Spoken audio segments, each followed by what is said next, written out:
Welcome to the channel dramatic horror and please subscribe.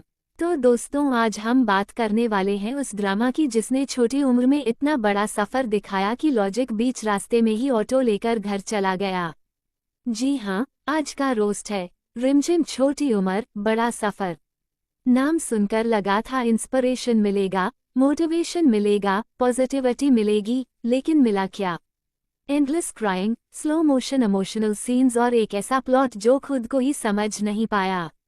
सबसे पहले बात करते हैं उस सबसे बड़े मुद्दे की जो पूरे ड्रामा की फाउंडेशन था, रिमझिम के पेरेंट्स की हत्या।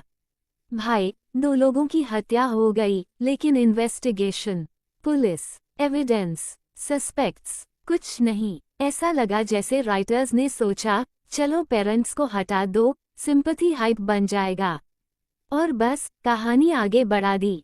एक्चुअल कल्प्रिट्स कौन थे, किसने मारा, क्यों मारा, कोई जवाब नहीं। पूरा ड्रामा ऐसे बिहेव करता है जैसे मर्डर कोई छोटी सी इनकन्वीनियंस हो। और सबसे पेनफुल बात, जितने भी पॉजिटिव कैरेक्टर थे, मदर, फादर और हमारी क्वीन दादी, सबको धीरे धीरे स्क्रिप्ट ने खत्म कर दिया। ऐसा लग रहा था जैसे राइटर्स को पॉजिटिविटी से एलर्जी हो।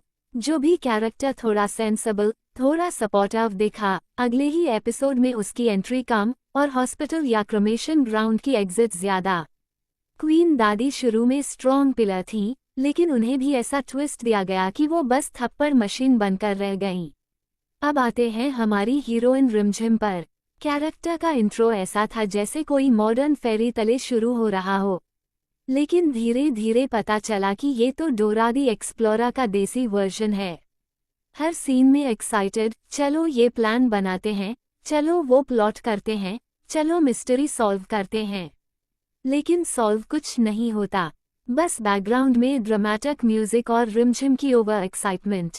कभी वो डिटेक्टिव बन जाती है, कभी मास्टरमाइंड, कभी इमोशनल डॉटर, कभी रेबेलियस स्टूडेंट। कैरेक्टर डेवलपमेंट नहीं, कैरेक्टर कंफ्यूजन है। और रिपेटिटिव स्ट्रक्चर तो पूछो ही मत।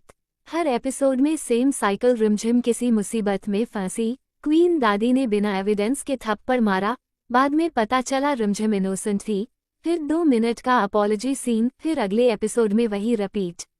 ऐसा लगा जैसे राइटर्स ने कॉपी पेस्ट का एनुअल सब्सक्रिप्शन ले रखा है।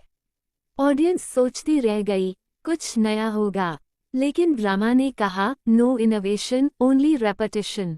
अब आते हैं सबसे शॉकिंग ट्विस्ट पर। रिमझिम बड़ी होती है, स्कूल कंप्लीट करती है, और गेस व्हाट, वो शादी कर लेती है समीर से। वही समीर जो उसे बुली करता था। रेड फ्लैग नहीं, पूरा रेड कार्पेट था रेड फ्लैग्स का। बुली से हस्बैंड तक का सफर इतना स्मूथ था कि टॉक्सिक रिलेशनशिप को भी मोटिवेशनल बना दिया गया। समीर का कैरेक्टर तो अलग ही लेवल का कंफ्यूजन है, कभी विलन वाइब्स, कभी सडन रोमांटिक हीरो, कभी मॉरल पुलिस। एक सीन में हाफ नेकेड आदमी दिखाया गया और समीर खुद कंफ्यूज्ड कि ये सीन क्यों है। ऑनेस्टली ऑडियंस भी कंफ्यूज्ड थी। नैरेटिव चॉइस ऐसी कि खुद कैरेक्टर्स को समझ नहीं आता वो क्या डिस्कस कर रहे हैं। वो लड़की कैसे बच गई? अरे भाई, पहले ये तो बताओ सिचुएशन क्या थी। कैरेक्टर्स एंडलेस डिस्कशन करते हैं, लेकिन कंक्लूजन जीरो। और वो overly dramatic emotional scenes, slow motion tears, background में सैड वायलिन, 5 मिनट तक सिर्फ क्लोजअप शॉट्स। ऐसा लगा जैसे एडिटर ने सोचा, इमोशन को स्ट्रेच करो, टीआरपी का हाइप बनेगा। लेकिन इमोशन की जगह इरिटेशन बिल्ड हो गया। सबसे कंट्रोवर्शियल सीन जब एडल्ट समीर कुर्ता उतारता है न रिमझिम के सामने, उसे खींचकर पास करता है और ब्लाउज ठीक करता है। व्यूअर आउटरेज होना ही था। ये नैरेटिव चॉइस नहीं, प्योर डिस्कम्फर्ट था। ड्रामा ने बाउंड्री और सेंसिटिविटी को सीरियसली नहीं लिया। ऑडियंस सवाल पूछे तो मेकर्स बोले, ये मोमेंट इमोशनल था। इमोशनल या प्रॉब्लमैटिक? समीर का बिहेवियर एकदम अनस्टेबल है। पहले बुली, फिर सडन सॉफ्ट, फिर फिलोसॉफिकल डायलॉग, फिर पॉसेसिव हस्बैंड। कैरेक्टर कंसिस्टेंसी नाम की कोई चीज नहीं। ऑडियंस सोचती है शायद अब पॉजिटिव टर्न आएगा, लेकिन नहीं। रेड फ्लैग को ग्रीन पेंट कर दिया गया और कह दिया, देखो ग्रोथ। और सबसे बड़ा सवाल, अगर स्टोरी का मेन ट्रॉमा पेरेंट्स की डेथ थी, तो उसके जस्टिस का क्या? रिमझिम ने इतने प्लान्स बनाए, प्लॉटिंग की, मिस्ट्रीज सॉल्व करने की कोशिश की, लेकिन अपने पेरेंट्स के किलर्स को पकड़ने का कोई प्रॉपर आर्क नहीं। इन्वेस्टिगेशन गायब, जस्टिस गायब, क्लोजर गायब। बस मैरिज ट्रैक और डोमेस्टिक ड्रामा शुरू। क्वीन दादी का कैरेक्टर भी रोलर कोस्टर था, कभी पावरफुल मेट्रियार्क, कभी अनफेयर जज। अपॉलॉजी सीन भी इतना शॉर्ट की लगा जैसे सॉरी बेटा बोलकर स्क्रिप्ट आगे भाग गई। Emotional growth zero. ड्रामा की पेसिंग भी अजीब थी। इंपॉर्टेंट इश्यूज पर 2 मिनट, अननेसेसरी क्राइंग पर 10 मिनट। लॉजिक पूछो तो राइटर्स साइलेंट मोड में। कैरेक्टर डिसीजंस इतने रैंडम की ऑडियंस प्रेडिक्शन छोड़ दे।